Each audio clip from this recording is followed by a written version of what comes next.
कहते हैं महर्षि वाल्मीकि के ऐसा पूछने पर सब विद्याओं में पारंगत नारद मुनि जी ने महर्षि वाल्मीकि को बताया, और ये वो काल चल रहा है जिस समय श्री राम का राज्य स्थापित हो चुका है। ये भी भ्रांति है कि ये जो महर्षि वाल्मीकि ने कथा लिखी थी ये श्री राम जी के जन्म से पूर्व ही लिख दी थी।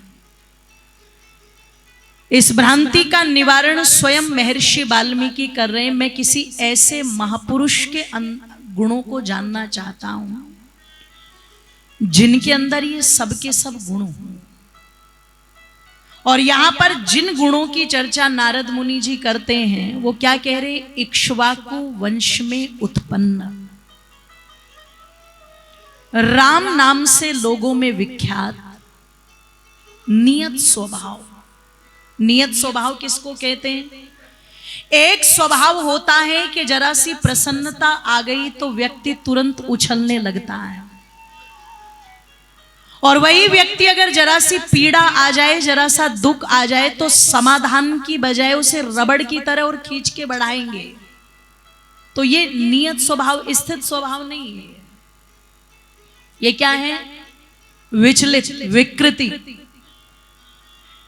तो उन्होंने क्या कहा? जिनके विषय में मैं बता रहा हूं वो इक्ष्वाकु के कुल में उत्पन्न हुए हैं, राम नाम से विख्यात है यानी कि उस समय की चर्चा चल रही है। और उनके गुणों के बारे में नारद मुनि जी क्या कह रहे हैं जरा सुनना एक बार। भगवान श्री राम को जो अपना आदर्श मानते हैं, भक्ति वही है जो गुणों को अपना ले। मेरी माताओं बंधुओं, वहां पर स्पष्ट कहा गया वो नियत स्वभाव, सुख हो दुख हो दोनों परिस्थिति में समान रहने वाले हैं। और कैसे हैं? मन को अपने वश में रखने वाले अति बलवान, अर्थात इंद्रियों को जीतने वाले हैं, तेजस्वी हैं और सागर की तरह धैर्यवान हैं, बुद्धिमान है, नितिज्ञ है, मधुर भाषी है, श्रीमान है, शत्रुनाशक है। और उनकी शारीरिक वर्णन किया गया, विशाल कंधों वाले हैं, गर्दन शंख की तरह है, बाल घुंघराले हैं, और उनकी जो आंखें हैं वो कमल की पत्तियों की तरह हैं। अजान बाहु, भुजाएं इतनी लंबी हैं कि जिस समय खड़े होते हैं तो उनकी भुजाएं घुटनों तक लटकती हैं, इसलिए अजान बाहु कहा गया है। उनके चेहरे पर हमेशा एक मधुर मुस्कान रहती है, और वो अपने कंधे पर भारी धनुष को हमेशा धारण किए रहते हैं। और कहा कि शत्रु का दमन करने वाले हैं, सुंदर हैं, सुडोल हैं, और माथा चौड़ा है तथा विक्रमशाली है। उनके अंगों का विन्यास सम है, सेवा भक्ति है, मातृ पितृ भक्ति है, वेद भक्ति है। ये समस्त गुण वर्तमान में अयोध्या नरेश दशरथ नंदन श्री राम के जीवन में देखने को मिलते हैं। और कहते हैं नारद मुनि जी भगवान श्री राम के गुणों का वर्णन करके विदा लेकर के वहां से चले गए। महर्षि वाल्मीकि ने यह निश्चय किया कि मैं श्री राम के जीवन पर ही अब अपने काव्य को रचूंगा। कहते हैं नारद मुनि जी की जानकारी के अनुसार अपने विवेक तप से उन्होंने भगवान श्री राम की जीवन गाथा को जाना और उसे लिखना आरंभ किया। और कथा का आरंभ वो कहां से करते हैं? स्फीतो जनपदों महान निर्विष्टे श्रयुतीरे प्रभूत धन धन्यवान। अयोध्या नगरी की बड़ी चर्चा है, पर हम संक्षेप में सुनेंगे क्योंकि हमें ये कथा पूर्ण रूप से सुननी है, इसकी विशेषताओं को सुनना है। कहते हैं सरयू नदी के तट पर कौशल नामक एक देश, और जो सब तरह से सुखों से परिपूर्ण है, उस कौशल नामक देश में अयोध्या नाम की एक नगरी, जिसके महाराज हैं दशरथ, और दशरथ शब्द का अर्थ होता है रथ। मेरी माताओं कहते हैं इंद्रियों। जो अपनी इंद्रियों को अपने वश में रखे, अत्यंत धर्मात्मा है, वो दशरथ है। बहुत धर्मात्मा अपनी प्रजा को ऐसे प्रेम करने वाले, जैसे गायें अपने नवजात बछड़े से प्रेम करती है। और उनका राज्य कैसा है, सुनना जरा ध्यान से। उनके जो राज्य हैं उसमें बड़े बड़े राजपथ बने हुए हैं।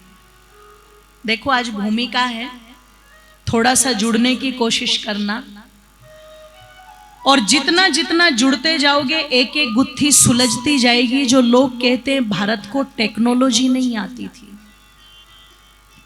भारत बहुत पिछड़ा हुआ देश था। इतना पिछड़ा हुआ था, इतना पिछड़ा हुआ था कि कुछ लोग तो ये अंतिम सत्य मान करके बैठ चुके हैं, अगर भारत में अंग्रेज ना आते तो भारत की उन्नति ना होती। पर एक बात बताना, आप सभी बुद्धिजीवी लोग बैठे हुए, मैं भी मान लेती हूं एक मिनट के लिए कि भारत पिछड़ा हुआ देश था। तो अगर ये इतना पिछड़ा था, इतने जंगली और गवार लोग यहां रहते थे, तो अंग्रेज यहां पर क्या अपनी बुआ जी का भात भरने के लिए आए थे? और चलो, अच्छा देर से समझ में आ रही, साथ साथ चलते रहना, आप विचार करना। और दूसरी बात, चलो हो सकता है कोई गलती से आ जाए, तो जब वो वहां कुछ भी नहीं पाएगा तो वो तुरंत वहां से चला जाएगा। तो भैया जब भारत में कुछ था नहीं, यहां बिल्कुल गवार लोग रहते थे, तो 200 साल तक तुम किस बुनियाद पर यहां टिके रहे? और 200 साल के बाद भी तुम्हें लड़ लड़ करके भारत से खदेड़ना पड़ रहा है, तुम तब भी यहां से निकलने को तैयार नहीं थे। इसका मतलब तुम भूखे नंगे आए जरूर थे अपने देश से, पर ये भारत देश वो सच्चा पारसमणि था जिसमें आते ही तुम्हारी स्थिति भी स्वर्णमय हो गई, इसलिए तुम्हें खदेड़ना पड़ा, तुम जाने को तैयार नहीं। जितनी टेक्नोलॉजी, ध्यान रखिएगा, जितनी विद्याएं, जितना ज्ञान विज्ञान आर्यावर्त देश का रहा है बंधुओं, भूमंडल पर कहीं रहा नहीं है। आज जहां तक आधुनिक साइंस पहुंची भी नहीं है, त्रेता युग में, द्वापर युग में इससे कहीं ज्यादा टेक्नोलॉजी थी, इससे कहीं ज्यादा साइंस थी। पर गलती हमसे ही हो गई, हमने अपनी विद्याओं को चमत्कारों का नाम दे करके उन्हें मखौल बना दिया। अगर हम अपनी विद्याओं को विद्या के रूप में रखते और अपने महापुरुषों को महापुरुषों के रूप में मानते, तो आज भी पूरी दुनिया के अंदर आर्ट ऑफ फादर अगर किसी को कहा जाता तो वो भारत को कहा जाता। जो कला का पिता है वो भारत भूमि है, ध्यान रखिए। अरे महर्षि वाल्मीकि स्वयं लिख रहे हैं, आज राजपथ की चर्चा की जाती है, हाईवों की चर्चा की जाती है। उस अयोध्या नगरी के अंदर बड़े बड़े राजपथ, चौड़ी सड़कें, दोनों तरफ पुष्प लताएं लगी हुई, और इमारतें 7-7 मंजिला इमारतें स्वयं। और पता लगा उस अयोध्या नगरी के अंदर ऐसा कोई घर नहीं है जिसमें प्रतिदिन यज्ञ, जोर से बोलो, ना होता। ऐसा कोई व्यक्ति नहीं है जो बिना संध्या के भोजन कर लेता हूं। आज तो हम बड़ी आसानी से कह देते हैं, भूखे भजन न होए गोपाला, ये लो अपनी। ऐसा कोई व्यक्ति नहीं जो बिना यज्ञ के भोजन करता हो, बिना संध्या के भोजन करता हो। कोई शराबी नहीं, कोई जुआरी नहीं, कोई कबाबी नहीं। ऐसा लगता है नमस्ते नो जनपदे न कदरियो न मद्यपे, मेरे राज्य में कोई चोर नहीं, कोई जुआरी नहीं, कोई शराबी नहीं, कोई कबाबी नहीं। और क्या कहा, उस राज्य के अंदर ईमानदारी इतनी है कि कोई कंजूस नहीं है। ईमानदारी इतनी है कि सब अपनी मेहनत, अपनी परिश्रम पर ध्यान देते हैं। इसका मतलब फ्री की खाने की आदत, जोर से बोलो, नहीं है। और मेहनत में भी जो मजदूरी भी करता है उसे सोने का सिक्का मिलता है। और महत्व तो इतना है कि मजदूर का पसीना सूखता नहीं है, तब तक उसकी मजदूरी को उसके हाथ पर रख दिया जाता है। ये नहीं कि आपने काम करा लिया और जिसका चूल्हा उसी पैसे से जल रहा है और आप उसे अपने पीछे पीछे घुमा रहे हो, कल आना, परसों आना, आज नहीं, कल नहीं। पसीना सूखने से पहले मजदूरी। आप पीछे घुमा करके भले ही 2 रुपए ज्यादा दे दो तो भी आत्मा उसकी कचोटेगी, और आप टाइम टू टाइम अगर कुछ कम भी दे दोगे तो भी वो सोचेगा चलो कोई बात नहीं, समय से मिल गया, मेरा काम तो चल गया कम से कम। अंतर होता है बंधुओं। ऐसा राज्य है, ऐसा राज्य है कि जहां सर पर सब सोने के मुकुट, हाथ में सोने के कंगन और कानों में पुरुष भी सोने के कुंडल धारण करके चलते हैं। ऐसे ही मेरे देश को सोने की चिड़िया नहीं कहा जाता था, ये सच में सोने की चिड़िया था। ऐसा है। तो कहा कि उस राज्य में किसी को किसी प्रकार का कोई कष्ट नहीं है, बस कष्ट है तो वो केवल और केवल महाराज दशरथ को है।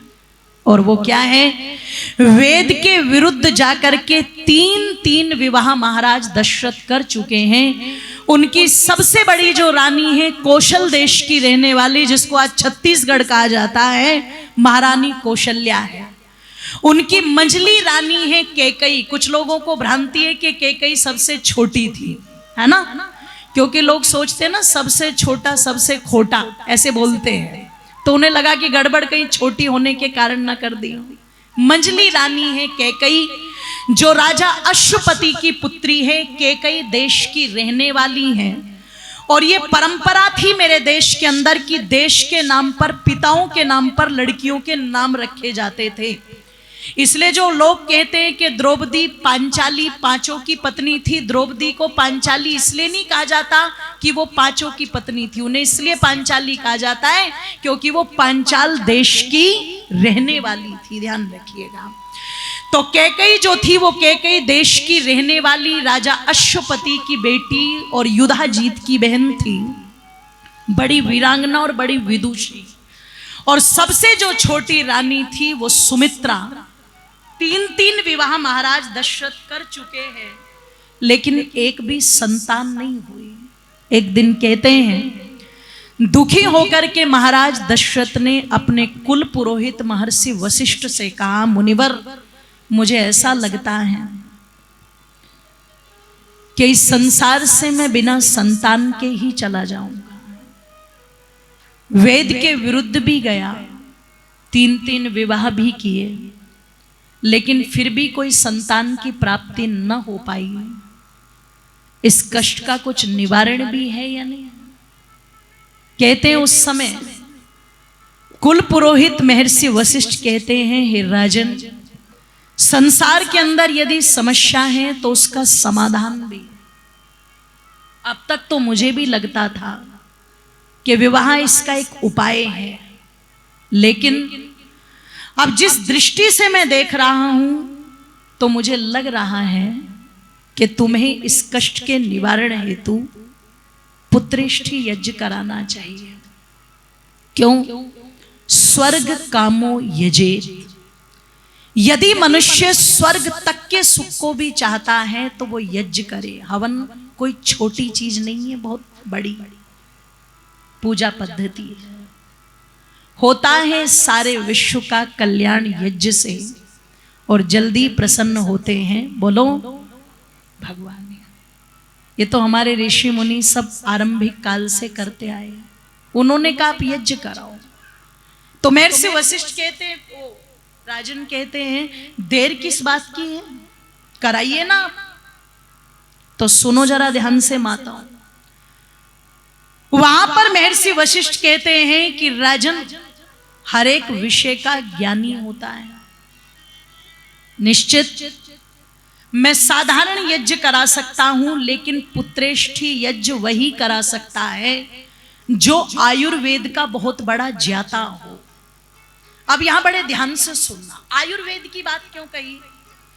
तो देखो, हमने क्या देखा कि बात चला दी, यज्ञ हुआ, उसमें से देवता जी निकले खीर का कटोरा लेके और महाराज दशरथ को दे दिया और संतान पैदा हो। यही सुना ना? वो जो खीर थी और वो जो यज्ञ था, वो पूरा का पूरा आयुर्वेदिक औषधियों पर टिका हुआ था। ध्यान रखिए, वो केवल चमत्कार नहीं था, वो पूरी की पूरी एक आयुर्वेद की विद्या थी।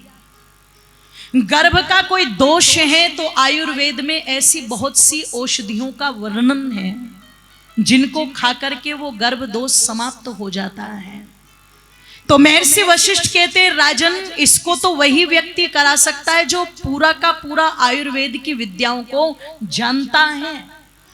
और इस समय संपूर्ण आर्यावर्त के अंदर अगर कोई व्यक्ति इसको कराने वाला है तो उनका नाम है ऋषि श्रृंग। यदि वो यहां पर आ जाए और पुत्रेष्ठी यज्ञ को करा दे तो मैं निश्चित कहता हूं आपको सफलता मिलेगी। तो महाराज दशरथ ने कहा, फिर देर किस बात की है, बुलवाओ उन्हें। तो तुरंत महर्षि वशिष्ठ कहते, राजन सुनो, यदि तुम्हें कोई साधारण वस्तु चाहिए तो तुम अपने सैनिकों को या वेतन भेदी भोगी नौकरों को भेज करके वो वस्तु मंगवा सकते हो, पर इस समय जिस संतान सुख की प्राप्ति तुम चाहते हो उसके लिए आदेश मत दो। जिसको जो चाहिए उसे पुरुषार्थ भी खुद ही करना चाहिए। तुम जाओ और वो सोचो कि साधारण रूप से कहोगे और वो आ जाएंगे, ऐसे नहीं आएंगे वो। अरे वो बहुत बड़े योगी हैं, साधक हैं, अपनी साधना में लिप्त रहते हैं, उनको तो मना करके लाना पड़ेगा। इसलिए तुम जाओ और जाकर के उन्हें मना करके लाओ।